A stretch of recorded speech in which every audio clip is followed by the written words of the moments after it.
District gurdwara प्रबंधक committee Pulwama की जानिब से बोर्डिंग हाउस त्राल में एक प्रेस कॉन्फ्रेंस का एहतमाम किया गया, जिसमें सिख तबके को सियासी रिजर्वेशन देने की मांग की।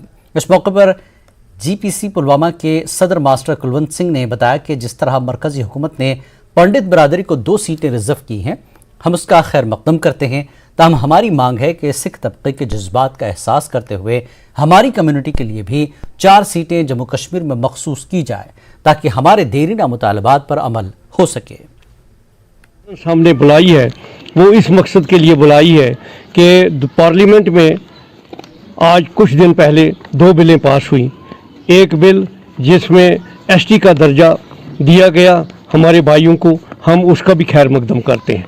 दूसरी बिल जिसमें पंडित भाइयों को, जो यहाँ के नॉन माइग्रेंट पंडित भाई हैं, उनके लिए भी 2 सीटें असेंबली में मखसूस रखी गई हैं, तो उस चीज़ का भी हम खैर मकदम करते हैं। अब रहा हमारी सिख कम्युनिटी जो यहाँ बिल्कुल माइक्रोस्कोपिक इसमें माइनॉरिटी में रहती है, इनके लिए हमारे नरेंद्र मोदी जी ने और हमारे अमित शाह ने कुछ भी हमें गिफ्ट नहीं दिया, जबकि उन 2 तबकों के लिए उन्होंने सब कुछ सामने रखा, जिससे वो दोनों तबके उनका शुक्रिया अदा करते हैं। हम चाहते हैं कि इस सिख कम्युनिटी का भी वो अपनी असेंबली में एक बिल ले जाएं पार्लियामेंट में, जिसमें सिख तबकों को भी कम से कम कश्मीर असेंबली के लिए 2 सीटें और जम्मू के लिए 2 सीटें मखसूस हों। यह हमारी मांग है और इस मांग को लेकर हम आपको यहाँ ले आए हैं, ताकि आप हमारी ये जो ये मांग है इसको आप वहाँ तक पहुँचाएँगे। यूटी इंतजामिया ने मुल्क दुश्मन सरगर्मियों में मुलविस सरकारी मुलाजमीन के खिलाफ सख्त कार्रवाई कर दी है। 2019 से अब तक 50 से ज्यादा सरकारी मुलाजमीन को खिदमात से बर्खास्त कर दिया गया। जम्मू कश्मीर में दहशतगर्दी के इकोसिस्टम को खत्म करने के लिए ये कार्रवाई कितनी अहम है, देखिए खास रिपोर्ट।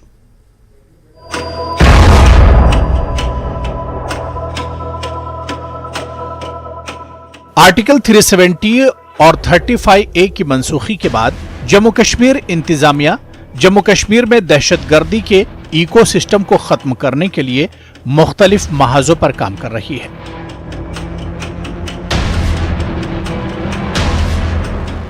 सिक्योरिटी फोर्सेस ने मुख्तलिफ कामयाब कार्रवाइयां की और बड़ी तादाद में सरगर्म दहशतगर्दों को हलाक कर दिया।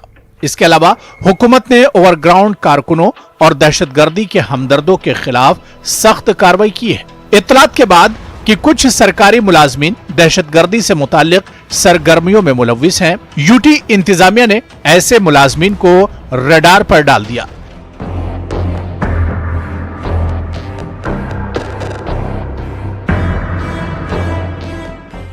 जम्मू कश्मीर हुकूमत ने इन मुलाजमीन के मामलात की जांच पड़ताल के लिए एक खुसूसी टास्क फोर्स तश्कील दी, जिन पर मुश्तबा सरगर्मियों के लिए आईन हिंद के आर्टिकल 311(2) के सी के तहत कार्रवाई की जरूरत है। इस टास्क फोर्स की सिफारिशात पर मुल्क दुश्मन सरगर्मियों में मुलविस पाए जाने वाले मुलाजमीन को मुलाजमत से बरतरफ किया जा रहा है। इस तरह के ताजा तरीन अहकामात 16 जुलाई 2023 को जारी किए गए थे।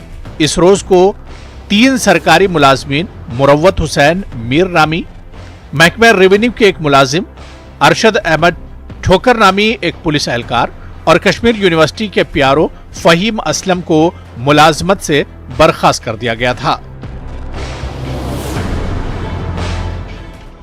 बहुत पहले होना चाहिए था, 90 से ऑनवर्ड्स होना चाहिए था, लेकिन मैं समझता हूँ लोकल पॉलिटिकल पार्टीज़ की अपनी कंपल्शंस थी।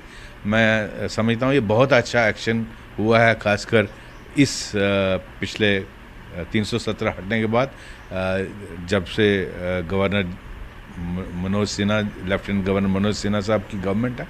मैं देखा काफ़ी एक्शन इनके खिलाफ हुआ है। और आप इमेजिन करें, आप पॉलिटिकल गवर्नमेंट में अपीजमेंट सेपरेटिस्ट की होती थी, उनके बच्चों को बिना इंटरव्यू के आप गस्टेड पोजीशनों पे लगाते थे, जबकि जो देशभक्त कश्मीरी है, कुपवाड़ा में टंगधार में रहता है या पुलवामा शोपियां में अनंतनाग में रहता है, उसके बच्चे को नहीं आप लगाते, बिना इंटरव्यू के उसको क्लर्क भी नहीं लगाते। और जो सेपरेटिस्ट है, जो हिंदुस्तान को गालियां देता है, उसके खिलाफ जिहाद चलाता है, उसके बच्चे को आप सीधा गस्टेड ऑफिसर लगाते हो।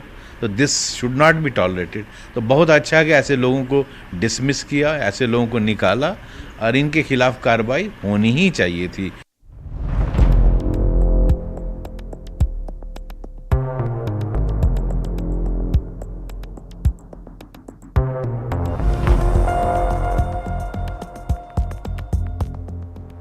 साबिक डीजीपी डॉक्टर एसपी वैद ने कहा कि ऐसे सरकारी मुलाजमीन जो पाकिस्तान के कहने पर काम करते हैं, बंदूक बरदार दहशतगर्दों से ज्यादा खतरनाक है। इनका कहना है कि ऐसे मुलाजमीन के खिलाफ हुकूमत की तरफ से की गई कार्रवाई जम्मू कश्मीर में दहशतगर्दी को जड़ से उखाड़ फेंकने में बहुत मददगार साबित होगी। सरकार में बैठा हुआ है, वो आपके सीक्रेट्स बता रहा है, वो लिस्टें लीक करता है, कौन सा पुलिस वाला टेररिज्म में काम कर रहा है, कौन वारंट इशू कर रहा है डिप्टी कमिश्नर के दफ्तर से या होम डिपार्टमेंट से, कौन टेररिज्म के खिलाफ कौन सी कोर्ट में कौन गवाही दे रहा है।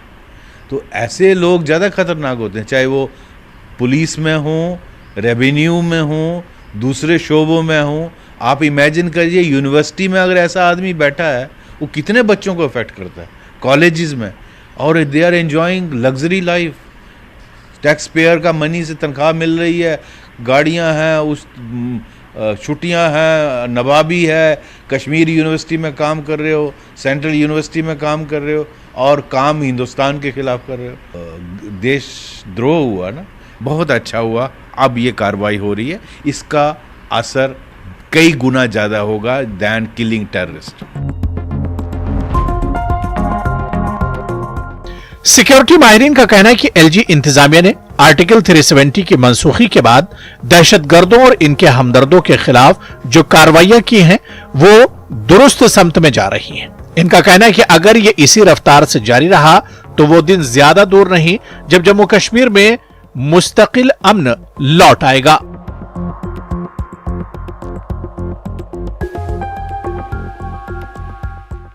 न्यूज़ 18 के लिए मनोज कौल की रिपोर्ट। अगर आप पाकिस्तान की हकीकत जानना चाहते हैं तो बलूचिस्तान के लोगों से बात कीजिए। बलूचिस्तान की सियासी लीडर नायला कादरी बलोच का कहना है कि पाकिस्तान बलूचिस्तान में मुसलसल जुल्म कर रहा है।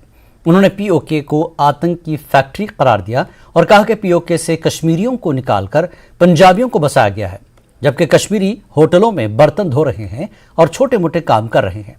नायला कादरी बलोच ने न्यूज़ 18 के एडिटर नेशनल ब्यूरो शैलेंद्र वांगू से खास बातचीत में इन ख्यालात का इजहार किया। लगातार हम ये देखते आए हैं और ये साबित भी हो चुका है कि पाकिस्तान टेरर की फैक्ट्री चलाता है, आतंकवादियों को पैदा करता है, उनको ट्रेन करता है, और क्रॉस बॉर्डर टेररिज्म के जरिए हमने देखा कि भारत में भी कई बार हमले हुए हैं। 26/11 मुंबई हमला भी हुआ है और हाल ही में कई ऐसे अटैक्स भी हुए हैं। कश्मीर में लगातार इन्फिल्ट्रेशन की कोशिश लगातार जारी रहती है। तो ऐसे में जो टेरर फैक्ट्री वहां पर चल रही है, उसको लेकर क्या बलूचिस्तान पर भी उसका इम्पैक्ट होता है?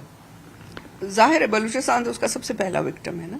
बलूचिस्तान पर तो वो इम्प्यूनिटी के साथ कर रहा है। ये जो कल्चर ऑफ इम्प्यूनिटी है, आप देखिए कि बांग्लादेश में इन्होंने जो कुछ किया उसकी इन्हें कोई सजा नहीं दी गई। जो वॉर क्रिमिनल्स थे, रेपिस्ट थे, उनको हार पहना के भारत ने भेज दिया पाकिस्तान और वो हम पे छोड़ दिए गए। तो इनको तो आदत है कि ये जो कुछ करें, जराइम करें इंसानियत के खिलाफ, उस पर इनको कोई पूछता नहीं है, अकाउंटेबिलिटी कभी नहीं हुई। तो इनका ख्याल है कि अब भी नहीं होगी, पर ऐसा नहीं है। इनको एक एक वॉर क्राइम जो इन्होंने बलूचिस्तान में किया उसका जवाब इंटरनेशनल कोर्ट में इनको देना पड़ेगा। इनके एक एक नामों के साथ वहां पर केस, और ये समझते हैं कि ये जाकर कनाडा में, अमेरिका में, यूरोप में सेटल हो जाएंगे तो ये छूट जाएंगे। ये वहां पर इनको घेर कर जो है इंटरनेशनल कोर्ट में ले जाएंगे बलूच, इनको छोड़ेंगे नहीं। लेकिन जो कुछ ये भारत में कर रहे हैं, ये बांग्लादेश में कर रहे हैं, ये अफगानिस्तान में कर रहे हैं, ये ईरान में कर रहे हैं, हत्ता कि ये चीन में कर रहे हैं। ये जिसको अपना दोस्त कहते हैं, ये उनके मुल्कों में जाकर भी आतंक फैलाते हैं। तो कश्मीर में तो आप देख रहे हो कि जो कश्मीर की सिविल सोसाइटी है उसको मजहब के नाम पर तोड़ने की कोशिश और एक दूसरे से लड़ाने की जो इन्होंने कोशिश की। कश्मीर का ये जहां दावा करते हैं, बलोच के पॉइंट ऑफ व्यू से कश्मीर हिंदुस्तान का हिस्सा है। क्योंकि कश्मीर के जो महाराजा थे उन्होंने कश्मीर को हिंदुस्तान में शामिल कर दिया था। ये तो बाद में जो टुकड़ा इन्होंने लिया, ये इन्होंने कबायलियों के भेस में जो पाकिस्तान की फौज थी घुस के उन्होंने जो एक टुकड़ा लिया, उसका जो इन्होंने हशर किया हुआ है। आपकी तरफ के जो कश्मीरी हैं उन्हें कितनी इन्फॉर्मेशन है इसकी हमें नहीं पता, लेकिन जो पाकिस्तानी ऑक्यूपाइड कश्मीर है वहां से कश्मीरी इन्होंने निकाल दिए हैं। कश्मीरी पाकिस्तान के होटलों में बर्तन धो रहे हैं, बहुत लो पेड मजदूरियां कर रहे हैं, और कश्मीर से उन्हें निकालकर कश्मीर में इन्होंने पंजाबियों को सेटल कर दिया है, उन्हें कश्मीर की आईडीज दे दी हैं और वहां से मिनरल्स लूट रहे हैं, पानी के रुख बदल रहे हैं, जंगल काट रहे हैं, और वहां पर इन्होंने जो टेररिस्ट गैंग्स हैं उनको इम्प्लांट किया हुआ है। तो कश्मीर को तो इन्होंने जहन्नम बना के, नर्क बना के रखा हुआ है। तो यहाँ के कश्मीरियों को मुझे नहीं पता कि कितनी इन्फॉर्मेशन है, लेकिन हम तो वहाँ फर्स्ट हैंड इन्फॉर्मेशन लेते हैं, हमें तो वहाँ का पता है कि क्या हो रहा है। तो इन्होंने कश्मीर का एक कार्ड बनाया हुआ है जिस पर ये एक लूट मार मचाई हुई है इन्होंने। कोई ऐसी जगह नहीं जहां ये लूट मार ना करें। जो इनके कंट्रोल में जो जगह आती है या वहां से सिर्फ लूट मार करते हैं। जिला रामबन में सिविल सोसाइटी गोल ने एक खामोश एहतजाज किया। एहतजाजियों ने सब डिवीजन गोल इंतजामिया को उनके मसाइल फौरी तवज्जो देने की मांग की। वज़रे के सब डिवीजन गोल में सड़कों की हालत नहायत ख़राब है, वहीं तालीमी इदारों की इमारतें खस्ता हाल का शिकार हैं और स्कूलों में स्टाफ की किल्लत है। तिब्बी निज़ाम भी दरहम बरहम है। वहीं सब डिवीजन के दूर दराज इलाकों में तिब्बी मराकज़ में इंफ्रास्ट्रक्चर की काफ़ी ज़्यादा कमी है, जबकि डिग्री कॉलेज गोल के तलबा ITI के 2 कमरों में तालीम हासिल करने पर मजबूर हैं। उन्होंने कहा कि डिग्री कॉलेज की इमारत पिछले कई सालों से ज़ेर तामीर है, तलबा की तालीम मुतासिर हो रही है। सिविल सोसाइटी गोल की जानिब से इंतजामिया को 1 माह के अंदर अंदर तमाम मसाइल हल करने की मांग की, वरना सड़कों पर एहतजाज करने का इंतबा दिया। सिविल सोसाइटी गोल है जो बंद कमरे में इस वक्त एहतजाज कर रही है, अंदर है, लेकिन इसके अंदर रहने के इरादे नहीं है। ये पक्का है कि इसके अंदर रहने के इरादे नहीं है। गूनागून मसाइल हैं जिनसे लोग दो चार हैं। एडमिनिस्ट्रेशन को चाहिए कि वो हुकूमत तक ये बातें पहुंचाए। जब वो हुकूमत तक बातें पहुंचाएंगे हम सेटिस्फाई हो जाएंगे, हम बैठ सकते हैं। अदरवाइज जब हम बाहर निकले तो फिर हमारा ये सैलाब रुकना जो है बड़ा मुश्किल हो जाएगा। यहाँ पे हमारी जो बेसिक फैसिलिटीज़ हैं, कोई भी बेसिक फैसिलिटी हमारे पास नहीं है। जहाँ तक तालीमी निज़ाम का है वो इंफ्रास्ट्रक्चर यहाँ पे नहीं है। उस्ताद स्कूलों में नहीं है। कॉलेज की खस्ता हालत है। कॉलेज बिल्डिंग हमारे पास नहीं है। लास्ट 8-10 साल से कॉलेज चल रहा है मगर आज तक हमारी बिल्डिंग कंप्लीट नहीं हो रही है। तो इसी तरह सड़कों की हालत है, पूरी सड़कें खस्ता हालत में है, गाड़ियों के चलने के काबिल नहीं है। कहीं पे पुल थे, पुल उड़ गए, लोगों को पैदल चलने की भी नहीं है। एजुकेशन की नाकामी है, गवर्नमेंट इंतजामिया की नाकामी है, एग्रीकल्चर की नाकामी है, हार्टिकल्चर की नाकामी है, फ्लड डिपार्टमेंट की नाकामी है। हमारे सब डिवीज़न में आज की जो मूसलाधार बारिश की वजह से फसलें, ज़मीनें, मकान सब बह गए। ये काम फ्लड कंट्रोल का है। फ्लड कंट्रोल एक डिपार्टमेंट हमारे डिवीज़न में है, मगर हमारे गूल सब डिवीज़न में कहीं काम नहीं आया, उसका कहीं वो दरकार नहीं आया। हम एडमिनिस्ट्रेशन से गुजारिश करते हैं कि उस डिपार्टमेंट को बुलाया जाए और जगह जगह इलाका जात मोड़ा जात जाके वो अपने रिपोर्ट्स ले और नक्शा ले, एस्टिमेट बनाए ताकि वो काम आ जाए। वक्त एक और ब्रेक